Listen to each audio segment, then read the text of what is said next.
Chris Wren sat in his truck in Dead Horse, Alaska, looking out at the thick drifts of snow. It was cold, even with the AC pumping out heat, and dark but for the glimmering green tendrils of the northern lights above. He was planning his next kill. Pythagoras. On the Blue Fairy's dark internet of abusers, he was one of the worst, active since the beginning. His track record was phenomenal, with hundreds of children destroyed in his wake. Maybe he would have some answers.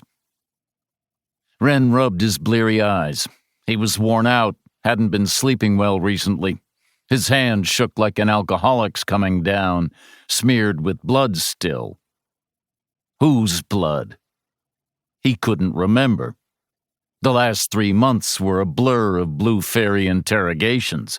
He'd been in Florida for one, then California, then New Mexico, hunting the Pinocchios who'd targeted his children, who might know something about his father. Apex of the pyramid death cult, the man who'd ruined Wren's young life and even now hung over his children's lives like some sword of Damocles. His phone started buzzing in the glove box. Wren ignored it, watching the rippling green aurora as it danced across the deep Arctic sky. It was almost painfully beautiful. So much beauty in such a dark place. 1 a.m. The sun had gone down a few months earlier and wasn't coming up again for a few months more.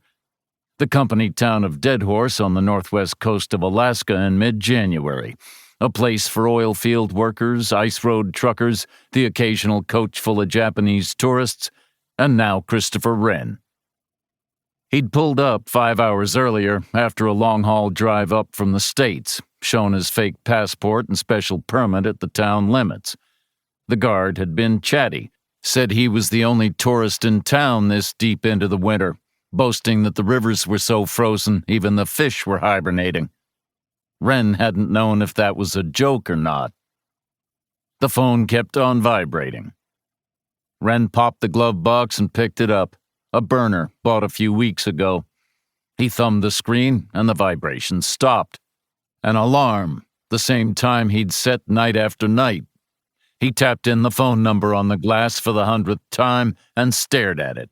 4 a.m. here, 7 a.m. back east in the Delaware duplex, where his wife Lorelei would just be waking up, laying out her yoga mat for a morning routine.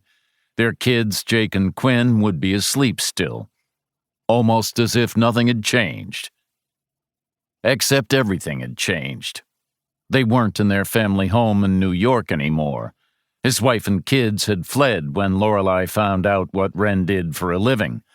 The CIA's international assassin of cults, gangs, and cartels. Saint Justice, they called him.